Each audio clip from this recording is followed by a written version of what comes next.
This week we're going international. I was lucky enough to be a guest on his YouTube channel, and today we are returning the favor. We have for you Kazuki Umemura. Did I pronounce it correctly? Yep. Your surname? You got it right. Yep, Right. fantastic. He is a Japanese Brazilian Jiu-Jitsu black belt who has a YouTube channel and a Facebook group and lots of other things for over 40s Jiu-Jitsu players. So we're very happy to have him on the show with us today. Thanks for joining us. Thank you so much for having me. I'm really looking forward to talking with you guys. Absolutely, man. I mean, look, I'm 48. I think Kim's about 39. Close to. No, I'm 47. I'm happy to tell the world. Yeah. Yeah, I was going to roll with 39 to be safe. Yeah, that's good. So, okay, she's 47. I'm 48. So we could, like last show, we had this young whippersnapper on the show. It was good, but you know, it's hard to relate in some ways, man. It's good to have some people who are a little bit older. Are you 40? You don't look 40. Oh, you know, a lot of people think I'm like mid 30 or 40, but I'm actually 27. Yeah. So what prompted you to start a channel for over 40s in your youth? Right. Yeah, sometimes people are like, you haven't even been 40 plus, but you know, Yeah. I totally understand it. But it's like, you know, I've been teaching Jiu-Jitsu for a while, and then somehow most of my students are 40 plus, and I have a lot of experience in it. So I'm like, why not? You know, why don't I give it that shot? So. Wow. Interesting. So you found more students over 40 because maybe I'm training at the wrong time or the wrong academy. I feel like most students are under 40. I mean, I'm nearly always the oldest person in the class. I train mostly in the evening, so maybe the older practitioners are going in the days. But I think it's the location, you know, or the academy that I started teaching Jiu-Jitsu is called Kapadim, that is located in Business City. So there are a lot of business people who want to train BJJ before they want to go work. So most of them are, you know, 30 plus, 40 plus. So it's just a location, I guess. Where is it actually, Kazuki? Where is it? Oh, it's in Tokyo. Tokyo. Yeah, right. Wow. Yeah, it's a very big club, that one, Kapadim. Very, very prominent and very good high-level jiu-jitsu there. Right. It's been growing a lot. And there are a lot of, you know, super high-level competitors. You know, Kapadim is known as probably the highest level BJJ academies in terms of, you know, competitors. And but at the same time, you know, like people who actively compete in their, you know, 20s are basically staff members, and then they teach people who like work. You know, the jiu-jitsu is not their full-time thing. Yeah. So they have a really good like separation between them. That's similar to us, Anton, I'd say. Wouldn't you say? Like most of the staff are a lot younger at our academy. So our academy is also in the business district. And yeah, now I think about it, perhaps most of them are in their, well, at least their 30s. Now I think about it, a lot of people are. So it's not something, I guess, that's specific just to Japan. Maybe it is everywhere that people are a bit older. I mean, honestly, that age group, you know, that community has been growing a lot, you know, but at the same time, I feel like there's not enough approach for instructors or academies to specifically approach people 40 plus, because the techniques that they are looking for might be different from like super modern berimbolo, Hiba thing that require a lot of flexibility. Absolutely. Right? We're a special needs category. We are a special needs category as far as I'm concerned. Yeah, I mean, yeah, exactly. Slow, inflexible. Our body has been changing a lot. Flexibility changes, speed changes, or, you know, power changes, and also recovery, right?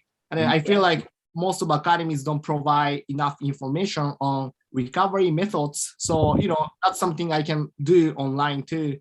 So what I've been focusing on.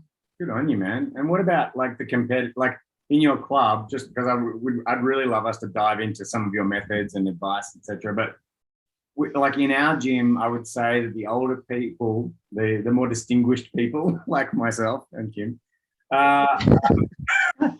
Less likely to compete. Some of us still love to compete, but I'd say the majority just don't anymore. Like they feel like they've either proven what they did or they're trying to be fit. Is the culture kind of the same in Tokyo? Like the older people are doing it more as a sport and exercise, and there's a few that still compete?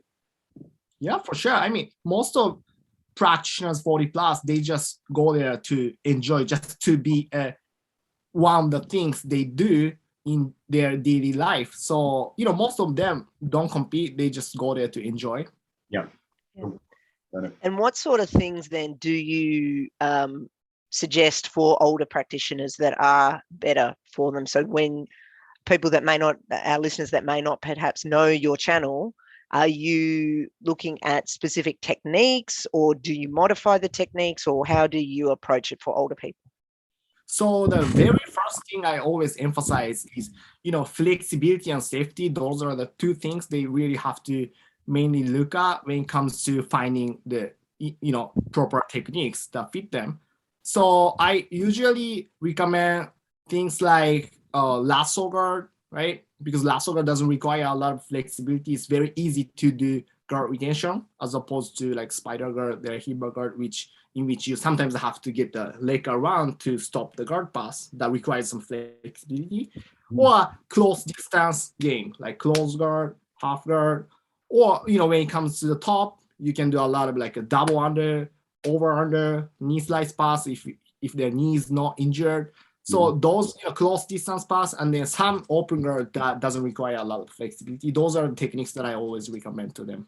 Yeah, I love that. I don't part of my game, but now that you mention it, it does make sense, to take advantage of those moves that are probably more suited to my game. Like I probably need to stop thinking like a 20-year-old and actually think like a man of my own age and actually adapt my game to something that's going to for the next 10, 20, 30 years of grappling, Exactly. Plus, Anton, you have been training BJJ for a long time, right? Mm-hmm. So, if you have been training BJJ for a long time without even, having those support, what's amazing about BJJ is our body tends to adapt to what our body fits, right? Mm. So as we keep training, like our body recognizes, over under guard pass works a lot. Lasso guard works better for me. And then our body starts selecting those. But at the same time, with people's body, especially when they are 40 plus, it might take a long time, right? Mm. So I can be a help to have a little bit of shortcut and to make training more effective. So that's what I've been doing. And tell us about recovery. What sort of things, we talk about this quite a bit on this podcast, but what sort of things do you suggest for older players for recovery? Yeah, so when it comes to recovery, there's definitely a holistic, we all have to approach holistically. There's no one thing that's the perfect formula to, improve the recovery. We have multiple factors, right? Or sleep, diet, hydration, intensity of training, right? And how you train, like how hard you train too. So there's definitely, you always have to have holistic approach. And also what's hard about recovery is those things like sleep, diet, they are like really associated with lifestyle, right? Mm. So if you are 40 plus, you probably have been doing the similar or the same routine every day for a long time, like 10 years, 20 years, 30 years. It's very hard to make a change on those. So although the holistic approach is very important, it's very hard to change the whole thing, right? So what I recommend is like find one thing. Okay, let's say when it comes to sleep, right? When it comes to sleep, the first 90 minutes is the key. So in order for you to improve it, you gotta stop the smartphone an hour before you go to the bed, take a bath 90 minutes before. Just try those two things at first, and you'll probably see some result from it, right?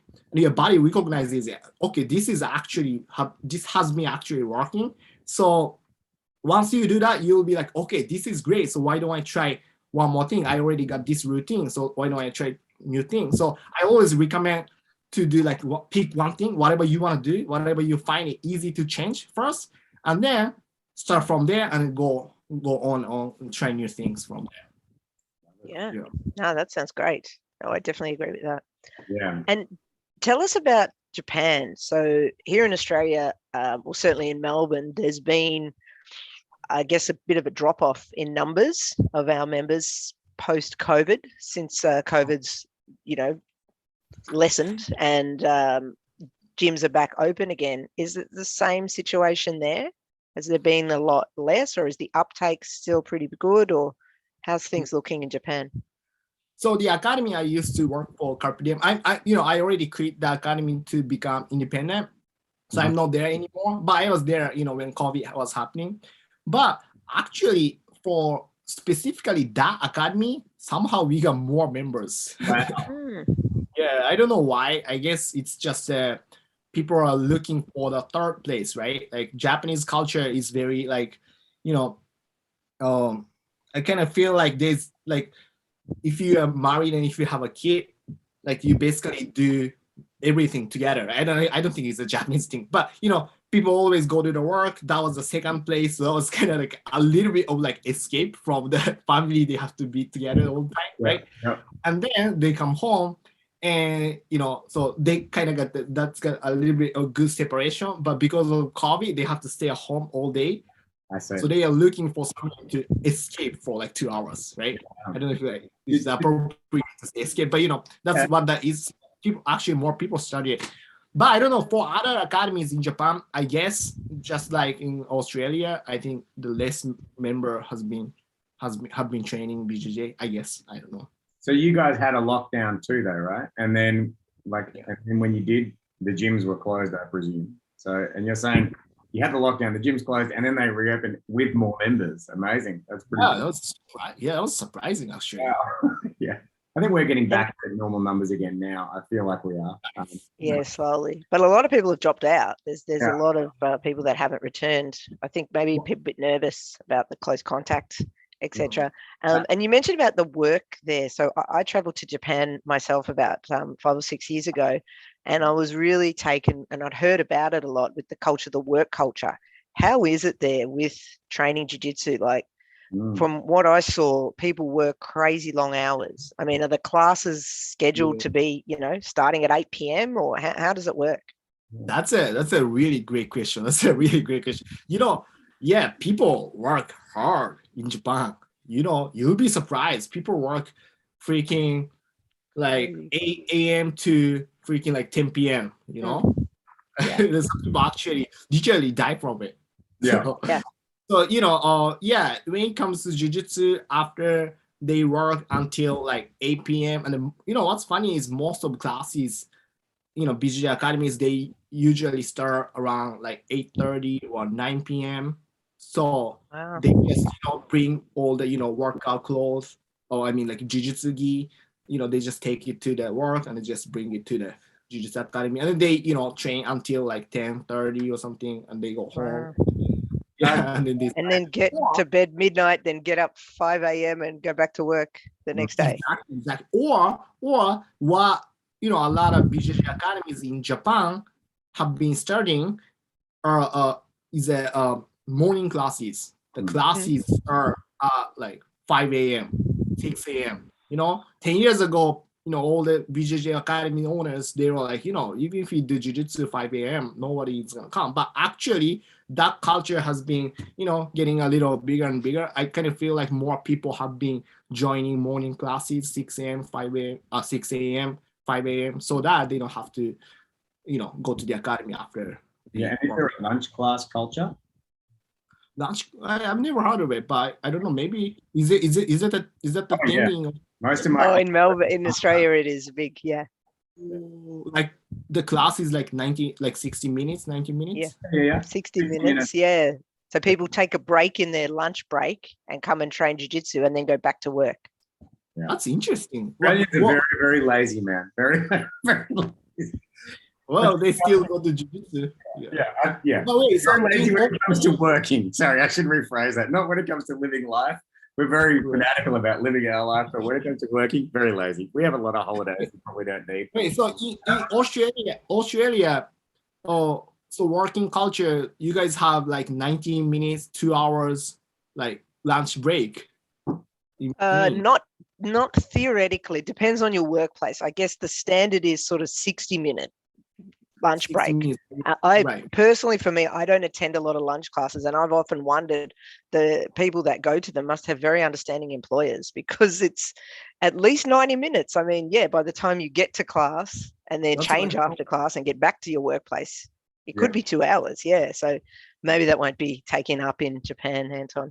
Yeah, I think 2-hour lunch breaks. That's right. Following on from what you said, Kim, one of the things which really stands out to me, I've had to let go of like how I show up to class, right? And what I mean by that is, like, I do mostly do lunch classes, but sometimes it'll even be the end of the day. I start my morning every morning 4:55 a.m., right? And I'm in back-to-back meetings. Then I get, and this is for 40 plus. I guess this is why I'm saying this.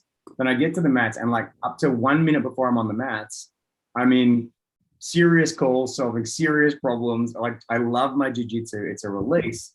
But having said that, I'm dealing with so many things in my mind the second I step onto the mats. And the second I step off the mats, those same things are there as well, right? So I've had to become compassionate towards myself, because I'll definitely have good days and bad days depending on what's going on that day.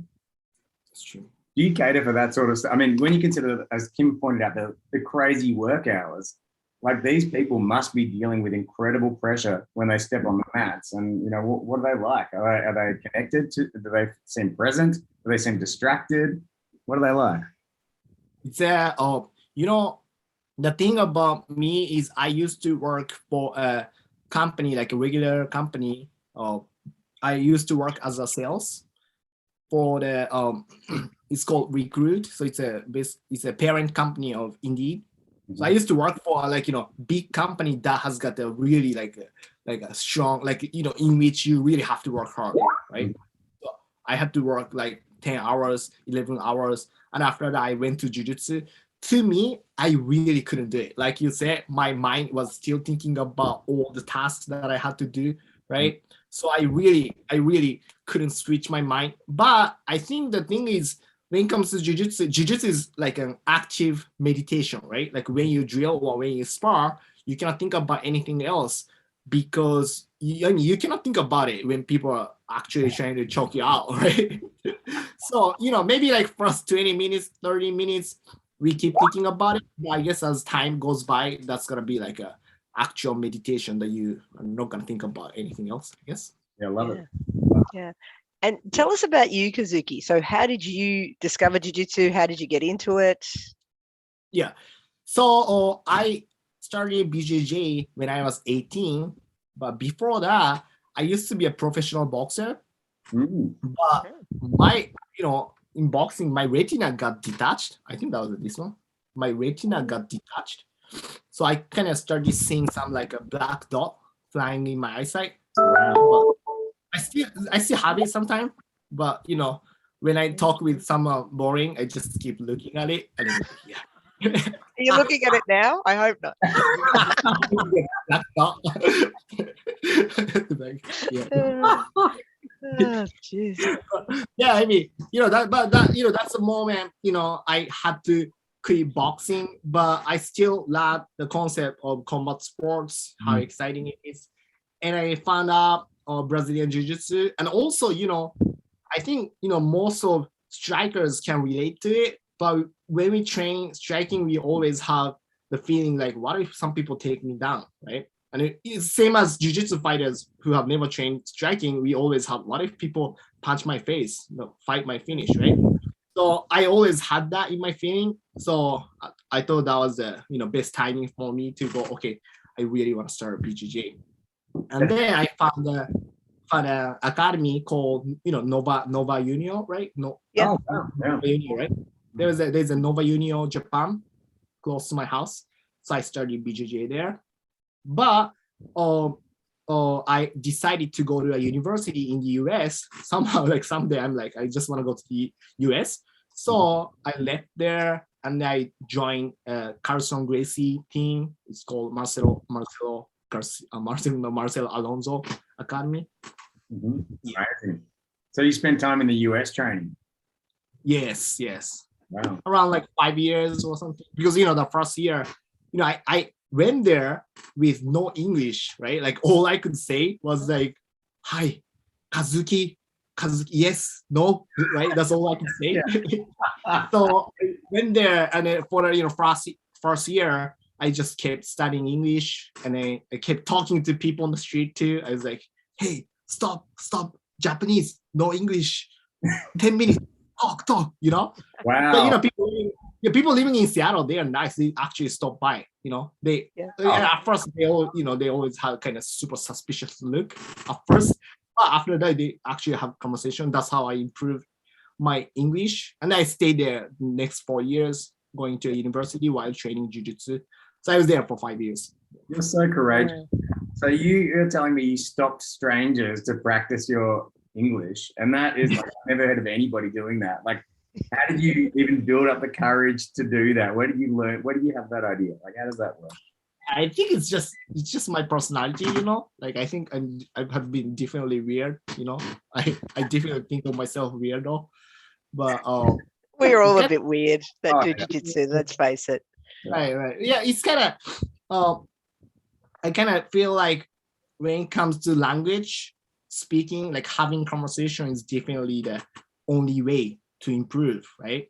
And I've seen a lot of Japanese people, or people from other countries, they come to the US, study abroad, trying to improve their English, but they just have their own community with whoever they are from, where they are from, right? So they cannot improve their English well. So I decided to kind of have some distance from them, and went out on the street and just talk to people. Yeah. And how are things there in Japan in terms of jiu-jitsu versus judo?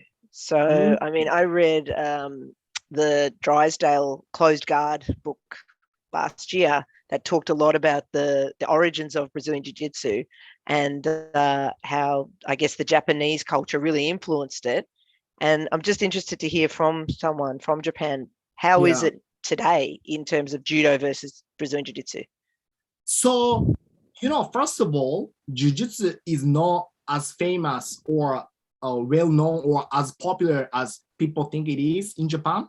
So if you tell people who have never tried jiu-jitsu, hey, I train BJJ, people have no idea. People are going to be like, what is it, right? But I don't know about in Australia, but in the US, if I tell, hey, I train BJJ to people who have never trained BJJ, they kind of have some idea of it, right?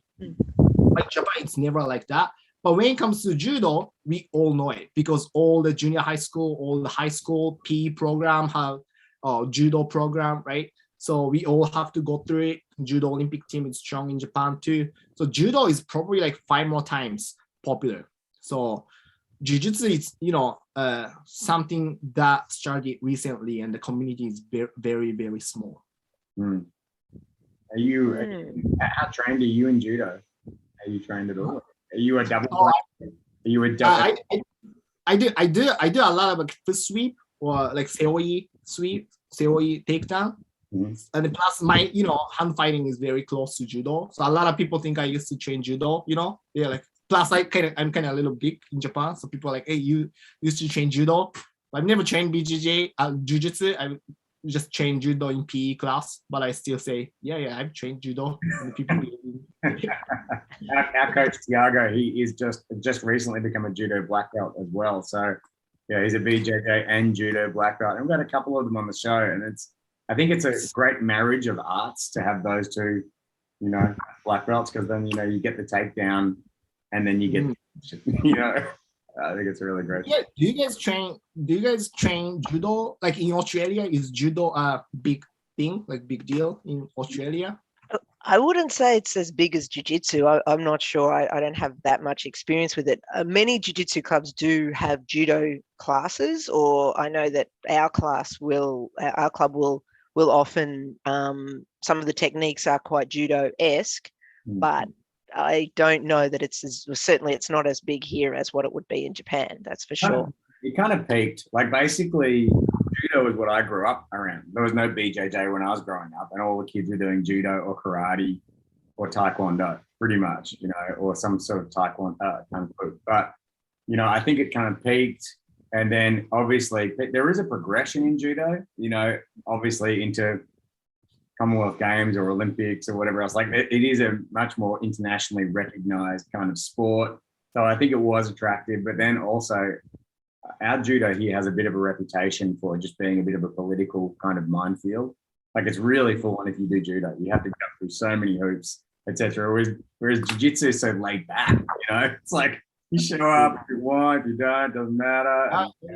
That's one of the culture shocks that I had. You know, I used to train karate. I trained judo in PE class. So it's all about like being polite, right? Like you gotta have like certain degree of bowing to, and you know you gotta do like certain like ritual or some stuff, right? But when I joined BJJ for the first time, people just lay down and listen to what they're not, right?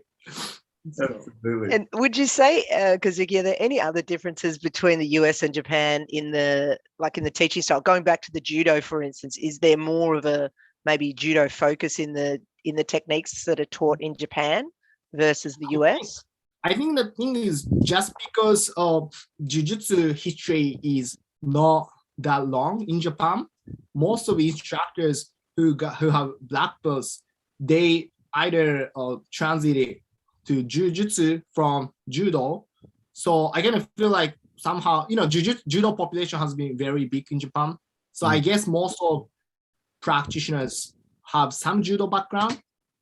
So yeah, I think in Japan, we value a lot of takedowns, but at the same time, if you go to Jujutsu academies in Japan, you know, especially Tokyo is one of the most densely populated cities, right? So the place is very small. So although the instructors value takedowns, the place is not big enough for students to start from their feet. So I guess we don't get to have like enough practice of it. So where do you normally start from? On the knees or sitting or like closed guard, half guard?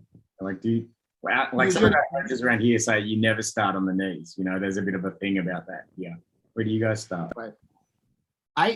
Depends on the academy, but I think, you know, most of people start from their knees. But like you say, I don't really agree with it. It's not like practical, right? Like some people want to get to the top so bad that when they start from their knees, they just go for like some push on their knees. That's well, it's that for, right? So yeah, it's actually a bit dangerous now that I think about it.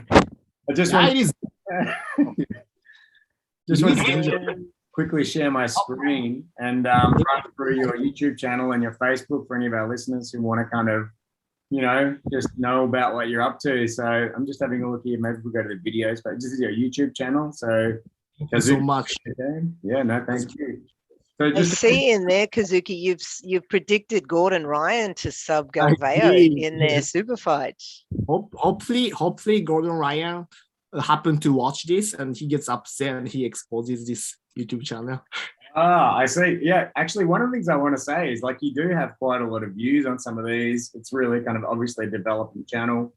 Thank you. But you know, it's like you're putting a lot of effort in. You're doing all the right things. You got a lot of thumbnails and everything. It looks super professional and like something that could really go ballistic. So that's awesome. I really appreciate you guys' advice because, you know, I've been doing it for just like 6 months and, you know, my channel has got still like, you know, 1,000 subscribers.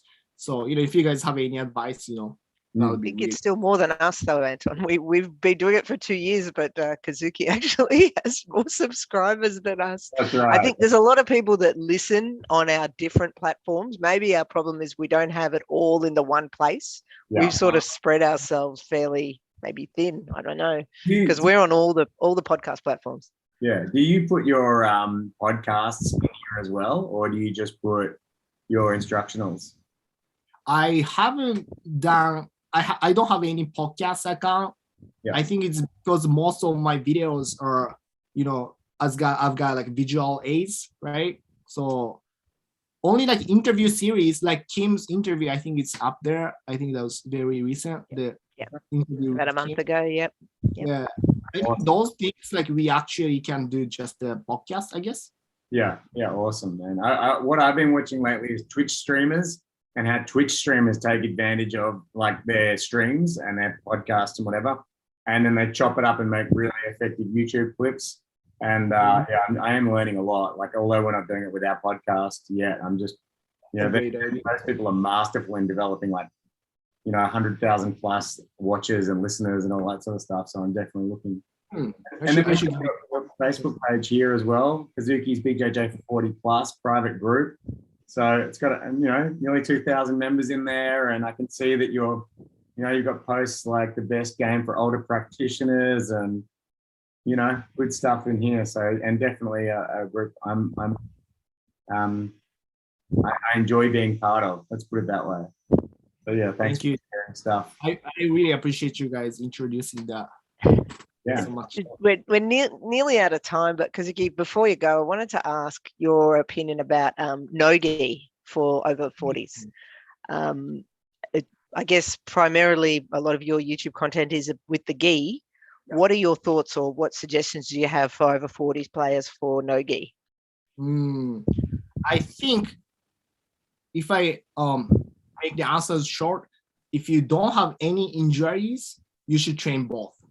As you guys know, gi is gonna improve your no-gi is gonna improve your gi in terms of control, submissions. We have all different games that can be applied to both situations. So I recommend you to do it. But as you guys know, no-gi has got less friction, right? So that means we can be speedy, we can be fast. Always something that happens fast that increases the possibility of getting injured. So we cannot deny that we have more possibilities of getting injured in no-gi. So, if you have knee injury or, some type of injuries, I recommend you to do gi more often. And then if the injuries get better and better, you can always incorporate no-gi. You can probably try that, like, no-gi once a week, right? And if you really miss no-gi in those times, you can always try out no-gi techniques in gi, right? When it comes, you can do heel hook in gi, but except that, like giver, guillotine, right? Or the anaconda dart choke, you can always try that in gi too. So that's how you can not forget about no-gi.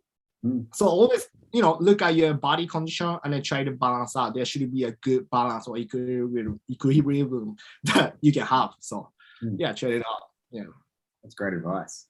Awesome. I really thank you, man, because even though you're only 27, you feel like, you really connect with people who are 40 plus. I think you found a niche, and it's trying. Yeah. So yeah, it's really good. It's really useful, and we need the latest advice and and what's happening from the younger crew coming up, but also making it relatable to people who are a little bit older and doing BJJ and who want to do it for the next 30, 40, 50 years, or as long as science and medicine can keep us on the mats. And then I really thank you. Yeah, glad to be helped. Do you have any final words or? Jujutsu. Whether you're a 40 plus player or or younger than 40, Jujutsu really changes your life, right? So I went to the US with no English. Definitely Jujutsu community has helped me to improve and socialize in the US. And now I found my passion in BJJ, like working in BJJ. So plus BJJ lets me connect with a lot of amazing people like you guys, right? So to me, BJJ, if you start BJJ, you always come to come for the content, right? You start BJJ so that you can become a badass, right? You can fight on the street. That's what we always look for. Yeah. But you stay in BJJ community for a long time, 10 years, 20 years, you will start seeing like BJJ as a vehicle, BJJ is a vehicle that lets you connect with amazing people, takes you to a lot of places. You can travel with Jujutsu. So, that something that you can never expect is going to happen. So stick with it, show up to the classes, and you will really enjoy it. And BJJ is going to be a very big part of your life. So keep training, keep grinding. Yeah. Beautiful. And I think maybe we leave on that note, and also with the motto for Kazuki's group, which is today is the youngest you'll ever be. I like it. And the flip side of that is there's still 100% of your life to go. So yeah. Arigato Fantastic. gozaimasu. And Arigatou gozaimasu. Thank you so much. Good. I really enjoyed it. Awesome. All right, we'll have this out in a couple of weeks, so we'll share it. If you could share it on your platform, that would be awesome for us, because if 1.7 thousand people can see it, that would really help grow our audience, and hopefully we can grow yours a little bit as well. So yeah, thank you so much for taking the time. Awesome. And hoping to come to Japan and maybe meet you in person at some Yeah, stage. So yeah, I love to go to Australia too. I've never been to, but that's one of the places that I always wanted to go.